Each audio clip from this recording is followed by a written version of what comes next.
বিসমিল্লাহির রহমানির রহিম। আজ আমরা অষ্টম শ্রেণীর বিজ্ঞান ক্লাস শুরু করতে যাচ্ছি।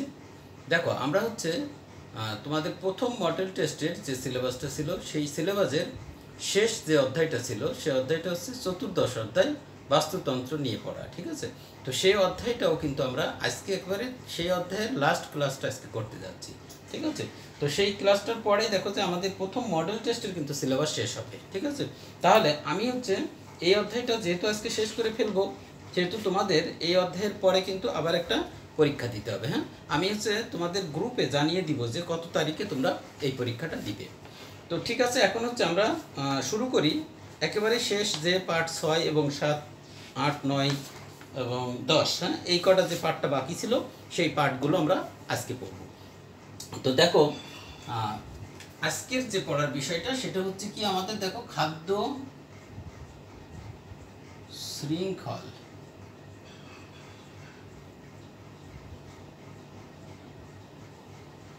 ও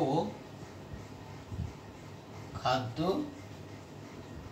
জাল, এই টপিকটার উপরে এখন পড়ব।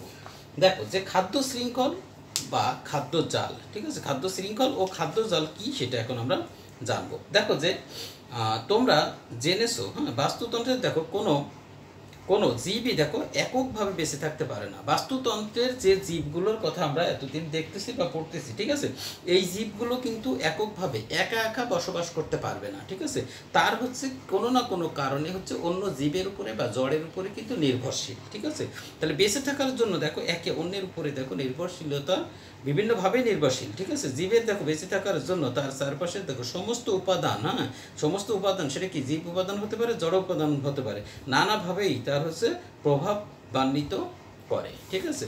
আচ্ছা, এখন দেখো খাদ্য শৃঙ্খলটা কি। তাহলে এখন দেখি যে এই পৃথিবীতে দেখো সকল শক্তির উৎসই হচ্ছে কি, সূর্য, তাই না? তাহলে পৃথিবীর সকল শক্তির উৎস কিন্তু হচ্ছে সূর্য। এই সূর্য থেকেই কিন্তু আমরা সকল শক্তি পাই। আচ্ছা, এখন দেখো বাস্তুতন্ত্রের উৎস উৎপাদক থেকে উৎপাদক হচ্ছে সবুজ উদ্ভিদ, তাই না? তাহলে সবুজ উদ্ভিদ কিন্তু বাস্তুতন্ত্রের উৎপাদক, এবং আমরা এটা কিন্তু পড়েছিও। এবং খাদক, তারপরে হচ্ছে প্রথম স্তরের খাদক, দ্বিতীয় স্তরের খাদক, তৃতীয় স্তরের খাদক, এভাবে লেখা আছে, তাই না? এখন দেখো যে তোমরা জেনেছো যে প্রাথমিক স্তরের খাদক, হ্যাঁ, খাদ্যের জন্য হচ্ছে উৎপাদকের উপরে নির্ভরশীল। তাহলে প্রথম স্তরের খাদক যেটা, সেটা হচ্ছে খাদ্যের জন্য হচ্ছে উৎপাদকের উপরে নির্ভরশীল। আবার দেখো দ্বিতীয় স্তরের খাদক কিন্তু প্রথম স্তরের খাদকের উপরে নির্ভরশীল, তৃতীয় স্তরের খাদক দ্বিতীয় স্তরের খাদকের উপরে নির্ভরশীল, ঠিক আছে? এইভাবেই দেখো একটি বাস্তুতন্ত্রের সকল জীব, হ্যাঁ, পুষ্টি চাহিদার দিক থেকেই দেখো ধারাবাহিকভাবে হচ্ছে সংযুক্ত। তার মানে কি, যে তোমার তৃতীয় স্তরের খাদক দ্বিতীয় স্তরের খাদককে খাচ্ছে, আর দ্বিতীয় স্তরের খাদক প্রথম স্তরের খাদককে খাচ্ছে, প্রথম স্তরের খাদক কিন্তু উৎপাদককে ভক্ষণ করতে যাবে খাচ্ছে। তাহলে এখানে দেখো যে প্রত্যেকের জীবন ধারণের জন্য একজন আরেকজনের উপরে কিন্তু খাদ্য হিসেবে তাদের নির্ভরশীল, তাই না? আচ্ছা, তাহলে এখন দেখো যে সংযুক্ত, ফলে দেখো গড়ে উঠেছে হচ্ছে খাদ্য শৃঙ্খল, ঠিক আছে? তাহলে এই যে একজন আরেকজনের উপরে নির্ভরশীল, তাতেই হচ্ছে খাদ্য শৃঙ্খল তৈরি হয়েছে। তাহলে দেখো দেখা যাচ্ছে যে উদ্ভিদ উৎস থেকে শুরু করে বিভিন্ন প্রাণীর, হ্যাঁ, মধ্যে একে অন্যের খাওয়ার মাধ্যমে, হ্যাঁ, শক্তির যে স্থানান্তর ঘটে, তাই হচ্ছে খাদ্য শৃঙ্খল। তাহলে খাদ্য শৃঙ্খলের যে সংজ্ঞাটা, সেই সংজ্ঞাটা কিরকম হবে?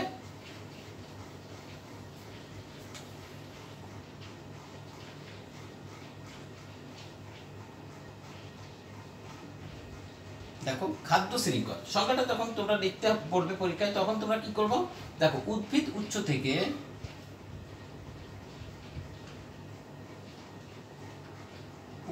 থেকে শুরু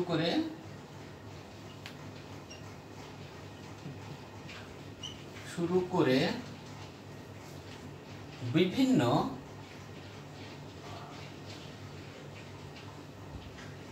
প্রাণীর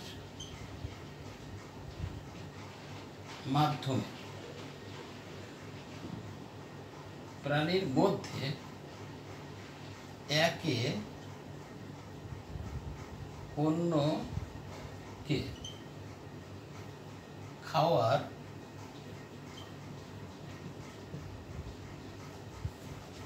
মাধ্যমে শক্তির যে স্থানান্তর ঘটে, তাই খাদ্য শৃঙ্খল। ওকে, তাহলে এখন দেখো যে আমাদের সংজ্ঞাটা হয়ে গেল। কি হলো? উদ্ভিদ উৎস থেকে শুরু করে বিভিন্ন প্রাণীর মধ্যে একে অন্যকে খাওয়ার মাধ্যমে শক্তির যে স্থানান্তর ঘটে তাই হচ্ছে খাদ্য শৃঙ্খল। তাহলে খাদ্য শৃঙ্খল হচ্ছে এটাই, এবং আমার মনে হয় তোমরা সবাই বুঝতে পেরেছো যে প্রথমে উদ্ভিদ হচ্ছে সূর্যের আলো থেকে হচ্ছে নিজে বড় হবে, বড় হওয়ার পরে তাকে কি করতেছে, বিভিন্ন স্তরের খাদ্য হচ্ছে শক্তি স্থানান্তর করতেছে। তার সেই উদ্ভিদ থেকে হচ্ছে শক্তি প্রাণীতে আসতেছে, প্রাণীর বিভিন্ন স্তরের প্রাণীর ভিতরে শক্তি যাচ্ছে। এই যে প্রাণীর খাদ্য মানে শক্তির স্থানান্তর করতেছে, এটাই হচ্ছে খাদ্য শৃঙ্খল। আচ্ছা, এখন দেখো যে আমরা একটা উদাহরণের মাধ্যমে বোঝার চেষ্টা করি। দেখো এখানে হচ্ছে ঘাস, তারপরে পতঙ্গ, তারপর আছে ব্যাং,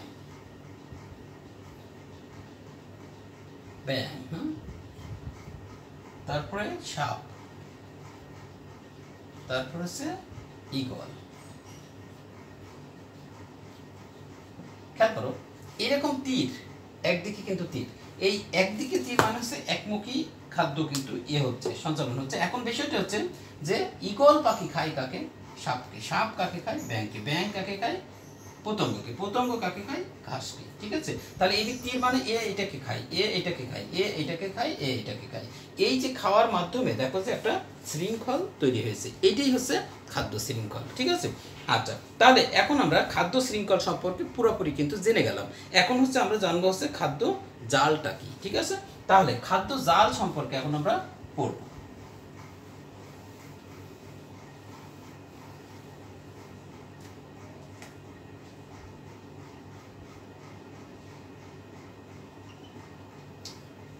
জাল শব্দের অর্থটা আসলে কি?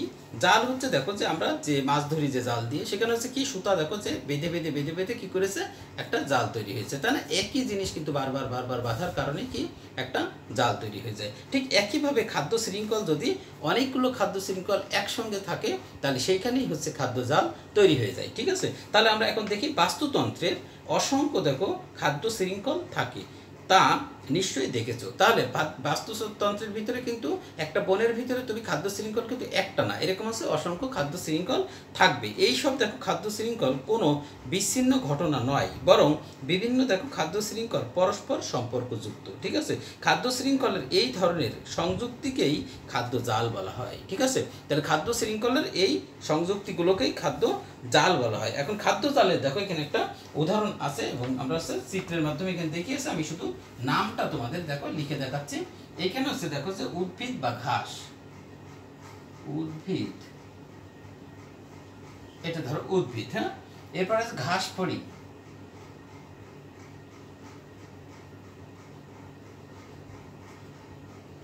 ফড়িং। হ্যাঁ, আচ্ছা, এরপর আছে টিকটিকি, টিকটিকি গেল। এরপর আছে খরগোশ,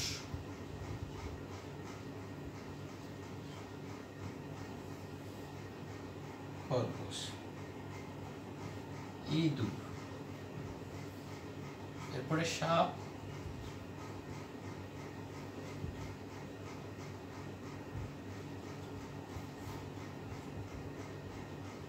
ঈগল। দেখো তোমাদের বইয়ে এই চিত্রটা আছে, এগুলো সবারই চিত্র এঁকে দিয়েছে। এখন খেয়াল করো যে তাহলে আমরা দেখতেছি কি যে এই উদ্ভিদ খায়, কে খায়? ঘাস ফড়িং খায়। ঠিক আছে, তাহলে তীর কিন্তু এই দিক না, তীর হবে এইদিকে, যে খাবে তার দিকে। আচ্ছা, এরপরে ইঁদুরও কিন্তু তোমার উদ্ভিদের উপরে নির্ভরশীল, উদ্ভিদ খায়। এরপরে দেখো যে আর কে খায়? খরগোশ খায়। ঠিক আছে, তাহলে হলো। এরপরে দেখো যে এই ঘাস ফড়িং কিন্তু টিকটিকি খায়। ঠিক আছে, ঘাস ফড়িং সরাসরি কিন্তু আবার ঈগলও খায়। হ্যাঁ, এখন এই টিকটিকিকে কিন্তু আবার কে খায়? ঈগল খায়। গেল। এরপরে দেখো যে এই ঈগল হচ্ছে খরগোশ খাবে, এরপরে এই ইঁদুর আবার ঈগল ধরবে বা খাবে। এরপরে দেখো সাপকে আবার, হ্যাঁ, তাহলে এখন আমরা কি দেখতে পারলাম? খেয়াল করো, যদি আমরা ধরি উদ্ভিদ থেকে শুরু করে ঈগল পর্যন্ত, ঠিক আছে, সর্বোচ্চ স্তরের খাদক পর্যন্ত, তাহলে এইখান থেকে দেখো যে একটা খাদ্য জাল, খাদ্য শৃঙ্খল তৈরি হয়েছে। ঠিক একইভাবে এখান থেকে এটা একটা খাদ্য শৃঙ্খল তৈরি হয়েছে, এইখান থেকে কিন্তু একটা খাদ্য শৃঙ্খল তৈরি হয়েছে, আবার এইখান থেকে এইটা একটা খাদ্য শৃঙ্খল তৈরি হয়েছে, আবার এখান থেকে এই একটা খাদ্য শৃঙ্খল। তাহলে এখানে কিন্তু আমরা অনেকগুলো খাদ্য শৃঙ্খল পেলাম, তাই না? এই খাদ্য শৃঙ্খলগুলো একত্রিত অবস্থায় যেটা হবে সেইটার নামই হচ্ছে খাদ্য জাল। ঠিক আছে, আমার মনে হয় খাদ্য জাল সম্পর্কে তোমাদের এখন ধারণা ক্লিয়ার হয়েছে যে খাদ্য শৃঙ্খল, অনেকগুলো খাদ্য শৃঙ্খল মিলেই কিন্তু হচ্ছে খাদ্য জাল। ঠিক আছে, আচ্ছা, তাহলে এখন দেখো যে বাস্তুতন্ত্রের হচ্ছে শক্তি প্রবাহ। হ্যাঁ, তোমরা দেখো জেনেছো পৃথিবীতে বসবাসকারী সকল জীবই সূর্যের আলো থেকে আলোর উপরে নির্ভরশীল। এটাই স্বাভাবিক কথা যে সকল জীবই কিন্তু সূর্যের আলোর উপর নির্ভরশীল। অর্থাৎ দেখো জীব জগতের সকল শক্তির মূল উৎসই হচ্ছে সূর্য। ঠিক আছে, নৈবিত্তিকের প্রশ্ন কিন্তু সকল শক্তির মূল উৎস কি? সূর্য। সূর্যের দেখো যত আলো পৃথিবীতে আসে তার মাত্র শতকরা দেখো 2 ভাগ সবুজ উদ্ভিদ সালোক সংশ্লেষণের মাধ্যমে আছে, সালোক সংশ্লেষণের মাধ্যমে দেখো কাজে লাগিয়ে শর্করা জাতীয় খাদ্য তৈরি করে। ঠিক আছে, তাহলে সালোক সংশ্লেষণের মাধ্যমে দেখো প্রাকৃতিক প্রক্রিয়ায় কিন্তু দেখো সৌরশক্তি রাসায়নিক শক্তিতে রূপান্তরিত হচ্ছে। তাহলে সালোক সংশ্লেষণ প্রক্রিয়ার মাধ্যমে কিন্তু সবুজ উদ্ভিদ কি করতেছে? সৌরশক্তিকে, মানে সূর্যের আলো থেকে যে শক্তিটা নিচ্ছে এইটাকে রাসায়নিক শক্তিতে রূপান্তরিত করছে। এই প্রক্রিয়া দেখো চলার সময় সবুজ উদ্ভিদ বিভিন্ন ধরনের প্রাকৃতিক জৈব, যেমন হচ্ছে পানি, তারপর নাইট্রোজেন, তারপরে কার্বন ডাইঅক্সাইড, আয়রন, তারপর হচ্ছে সালফার ইত্যাদি ব্যবহার করে। ঠিক আছে, এই যৌগগুলো হচ্ছে তারা ব্যবহার করে। ঠিক আছে, উদ্ভিদ ব্যবহার করে। এই প্রক্রিয়ার মাধ্যমেই দেখো জড় এবং জীব জগতের মধ্যে হচ্ছে সংযোগ দেখো সৃষ্টি হয়। ঠিক আছে, আচ্ছা, এরপরে তোমরা দেখো যে আরেকটা শখ এখন আমরা দেখব। এই শখটা কি দেখো, এটা হচ্ছে বাস্তুতন্ত্রের শক্তির একমুখী এবং পদার্থের দেখো চক্রাকার প্রবাহ যেটা সেটা। ঠিক আছে, আচ্ছা, তাহলে খেয়াল করো এখানে হচ্ছে সূর্য বা সৌর শক্তি। ঠিক আছে, এখান থেকে সৌরশক্তির উৎস এটা, একে পাই, এটা হচ্ছে উৎপাদক নিবে, উৎপাদক। আমার মনে হয় এতদিনে তোমাদের ক্লিয়ার হয়ে গেছে উৎপাদক কি। উৎপাদক হচ্ছে সবুজ উদ্ভিদ। ঠিক আছে, আচ্ছা, এই উৎপাদক থেকে দেখো শক্তি কোথায় যাবে?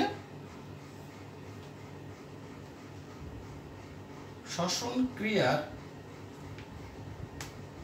বিনষ্ট শক্তি, শ্বসন ক্রিয়ার বিনষ্ট শক্তি। আচ্ছা, এখানে তীর, এরপরে দেখো তৃণভোজী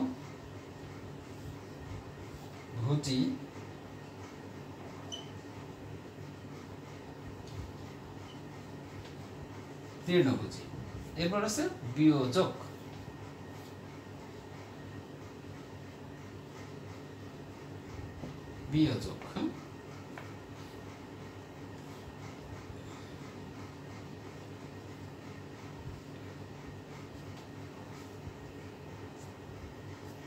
মাংসাশী,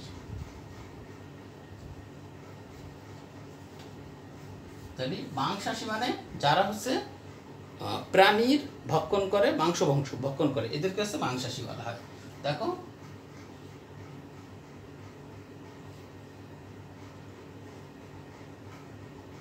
তীরগুলো কিন্তু সঠিক দিতে হবে তোমাদের।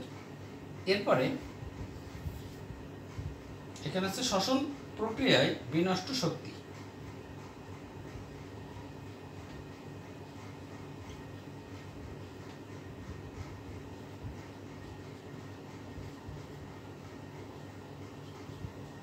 বিনষ্ট শক্তি, আচ্ছা, দেখো তাহলে এখানে কি হচ্ছে ব্যাপারটা? ব্যাপার হচ্ছে সূর্যের আলো থেকে উদ্ভিদ, ঠিক আছে, বা উৎপাদক হচ্ছে শক্তি গ্রহণ করতেছে, সেখান থেকে কিছু শক্তি কিছু উদ্ভিদের দেখো বিনষ্ট হয়ে যাচ্ছে, কিছু উদ্ভিদ ইয়েটা হচ্ছে শ্বসন প্রক্রিয়ায় দেখো সেটা বিনষ্ট করতেছে শক্তি। আর সেখান থেকে তৃণভোজী যারা তারা হচ্ছে কি করতেছে, এই সবুজ উদ্ভিদ খাওয়ার ফলে তাদের ভিতরে শক্তিটা চলে যাচ্ছে, এই শক্তি দেখো কিছুটা বিনষ্ট হচ্ছে। এরপরে এটা আবার কি মাংসাশী প্রাণী যারা তারা খাচ্ছে, যেরকম আমরা হচ্ছে ছাগলের মাংস খাই, তাই তো, তাহলে ভেড়ার মাংস খাই, গরুর মাংস খাই, তাহলে সেখান থেকে কিন্তু ওই তৃণভোজী হচ্ছে ওরা, হ্যাঁ, ওরা মানে হচ্ছে গরু ছাগল, এগুলো হচ্ছে তৃণভোজী, ওরা ঘাস খাচ্ছে। ওদেরকে যখন আমরা খাচ্ছি তখন হচ্ছে ঘাসের শক্তিটাই কিন্তু আমাদের শরীরে কি ইনডিরেক্ট চলে আসতেছে পরোক্ষভাবে, তাই তো। তার মানে প্রথমে হচ্ছে ইয়েতে ছাগলে বা গরুতে বা ভেড়ায় চলে আসতেছে, সেইখান থেকে আমাদের শক্তিটা হচ্ছে চলে আসতেছে। তাহলে এটাই হচ্ছে কিন্তু মাংসাশী, যারা মাংস খেয়ে এটা হচ্ছে এই তৃণভোজীর মাংস খাচ্ছে তারা। আচ্ছা, এখান থেকে দেখো কিছু শক্তি কি আছে, এরপরে এ মারা যাবে, এ মারা যাবে, এ মারা যাবে, ঠিক আছে, তিনজনে কিন্তু মারা যাবে। মারা যাওয়ার পরে তখন দেখো যে কি বিয়োজক, হ্যাঁ, সে কি করবে, সে ওইগুলোকে হচ্ছে ধ্বংস করবে বা পচানোর কাজ করবে, ঠিক আছে, করে তারপরে দেখো সেখান থেকে আসে শ্বসন প্রক্রিয়ায় দেখো বিনষ্ট শক্তি তৈরি করবে, ঠিক আছে। তো এইভাবেই কিন্তু প্রক্রিয়াটা দেখো শেষ হয় এবং হচ্ছে চলতে থাকে আর কি, ঠিক আছে। আচ্ছা, শক্তি প্রবাহ চলতে থাকে, দেখো সবুজ উদ্ভিদের মাধ্যমে এসে সৌরশক্তি রাসায়নিক শক্তিতে দেখো রূপান্তরিত হয়। এই রাসায়নিক শক্তি বিভিন্ন জীব প্রাণীর, হ্যাঁ, খাদ্য শৃঙ্খলের মাধ্যমে এসে স্থানান্তরিত হয়। উৎপাদক থেকে আরম্ভ করে দেখো সর্বোচ্চ স্তর পর্যন্ত শক্তির রূপান্তরের সময় প্রতিটি ধাপে দেখো শক্তি হ্রাস পেতে থাকে। এই বিনষ্ট হওয়া মানে হচ্ছে হ্রাস পেতে থাকে, ঠিক আছে। আচ্ছা, তাহলে দেখো দেখা যাচ্ছে যে উৎপাদক থেকে শক্তি যা যা হ্যাঁ তৃণভোজী প্রাণীর দেহে, যাই হচ্ছে তৃণভোজী প্রাণীর দেহে, উৎপাদক থেকে তৃণভোজী প্রাণীর দেহে, সেখান থেকে দেখো দ্বিতীয় স্তরের খাদক এবং তৃতীয় স্তরের খাদক, হ্যাঁ, থেকে দেখো যাই সর্বোচ্চ স্তরের খাদক, ঠিক আছে, খাদকে। আচ্ছা, দেখো এভাবেই হচ্ছে শক্তি প্রবাহ চলতে থাকে, প্রতিটি স্তরেই শক্তি হ্রাস পেলেও বিয়োজক, হ্যাঁ, যখন দেখো বিভিন্ন মৃত জীব তারপর হচ্ছে বর্জ্য পদার্থ বিক্রিয়া ঘটায়, তখন হচ্ছে অজৈব পুষ্টি দ্রব্য, হ্যাঁ, পরিবেশে হ্যাঁ মুক্ত হয়ে হচ্ছে পুষ্টি ভাণ্ডারে জমা হয়, যা আবার দেখো সবুজ উদ্ভিদ কাজে লাগায়। এইভাবেই হচ্ছে বুঝতে পারা যায় যে বাস্তুতন্ত্রে হচ্ছে পুষ্টি দ্রব্য, হ্যাঁ, চক্র আকারে প্রবাহিত হয় এবং শক্তি প্রবাহ একমুখী, ঠিক আছে, একদিকেই চলতে থাকে। হ্যাঁ, তাহলে এই ব্যাপারটা আমার মনে হয় এখন তোমাদের কাছে পুরোপুরি ক্লিয়ার হয়ে গেছে, তাই তো। তাহলে যে বলা হচ্ছে যে আসলে এই উদ্ভিদগুলো বা প্রাণীগুলো যদি বিনষ্টও হয় তাহলেও কিন্তু সেটা কি করতেছে, বিয়োজকের মাধ্যমে মৃত্যুর দেহটা পচিয়ে সেটা হচ্ছে পরবর্তীতে আবার উৎপাদক যারা আছে উদ্ভিদ আছে তারা হচ্ছে কি তাদেরকে সার হিসেবে বা তাদের হচ্ছে শক্তি তৈরির জন্য যে খাদ্যগুলো প্রয়োজন সেই খাদ্যগুলো হিসেবে সেগুলো গ্রহণ করতেছে। এইভাবেই কিন্তু এই চক্রটা সম্পন্ন হচ্ছে এবং প্রবাহ শক্তির প্রবাহ হয় এবং এই শক্তির প্রবাহটা কিন্তু একমুখী, এই জন্য এদের কাছে একদিকে যেহেতু যাচ্ছে এই জন্য এদেরকে একমুখী বলা হয়। একমুখী কেন আমি আবারও বলি, দেখো এই শক্তিটা এখান থেকে এই দিকে যাচ্ছে, এ কিন্তু আবার এই দিক থেকে যাচ্ছে না। যদি এখানে আর একটা তীর দিতাম তাহলে আমরা বুঝতে পারতাম এটা হচ্ছে উভমুখী। তাহলে একমুখী এই কারণেই, ঠিক আছে। এবার দেখো তাহলে পরিবেশের ভারসাম্য রক্ষা হচ্ছে বাস্তুতন্ত্রের গুরুত্ব। এখন বিষয়টা তোমরা খেয়াল করো যে বাস্তুতন্ত্র সম্পর্কে কিন্তু আমাদের পুরো একটা ধারণা হয়ে গেছে। এখন তোমরা ভেবে দেখো তো এই বাস্তুতন্ত্রের কোনো প্রয়োজন আছে কিনা আমাদের পরিবেশের জন্য? অবশ্যই প্রয়োজন আছে, তাই না? তাহলে আমাদের বাস্তুতন্ত্র যদি না চলতে থাকে এবং তার ভিতরের কোনো একটা স্টেপের বা কোনো একটা স্তরের প্রাণী হোক আর উদ্ভিদ হোক না থাকে তাহলে কিন্তু পরের স্তরের প্রাণীটা বা উদ্ভিদটা সে হচ্ছে খাদ্য অভাব ঘটবে তাদের, ঠিক আছে। যে কারণে কি করতে হবে, এটার একটা ব্যালেন্স থাকতে হবে এবং হচ্ছে যে পরিমাণ যতটুকু যা থাকা দরকার, যেরকম এখানে হচ্ছে সুন্দরবনে তোমাদের বনের উদাহরণ দিয়েছে যে বাঘ হচ্ছে হরিণকে খায়, তাই তো। এখন হরিণ কোনো কারণে যদি শর্ট হয়ে যায়, কমে যায়, তখন কিন্তু বাঘও কি খাবার পাবে না, ঠিক আছে। আর বাঘ যদি শর্ট হয়ে যায় তখন আবার হরিণকে খেয়ে যে হরিণের পরিমাণ বেড়ে যাবে, সেখানে হচ্ছে কী করতে হবে, আসলে প্রত্যেকটা জিনিসেরই কি একটা ব্যালেন্স থাকতে হবে। সেই ব্যালেন্সটা যদি থাকে তাহলেই কি পরিবেশের ভারসাম্যটা ঠিক মতো বজায় থাকবে, ঠিক আছে। তাহলে এই পর্যন্তই আমাদের দেখো পড়া ছিল এবং আমরা পুরো অধ্যায়টা কিন্তু এখানে শেষ করে ফেললাম। তোমরা এখানে দেখো যে সৃজনশীল যে প্রশ্ন আছে এবং নৈবেত্তিক আছে বইয়ের, এইগুলো তোমরা হচ্ছে সলভ করবে বাসায়, ঠিক আছে। তাহলে আমরা হচ্ছে পরীক্ষা দিব, তবে আমি হচ্ছে তোমাদেরকে গ্রুপে জানিয়ে দিব যে কবে এই পরীক্ষাটা আমি নিব, ঠিক আছে। তো ঠিক আছে, সবাই ভালো থাকো, আল্লাহ হাফিজ।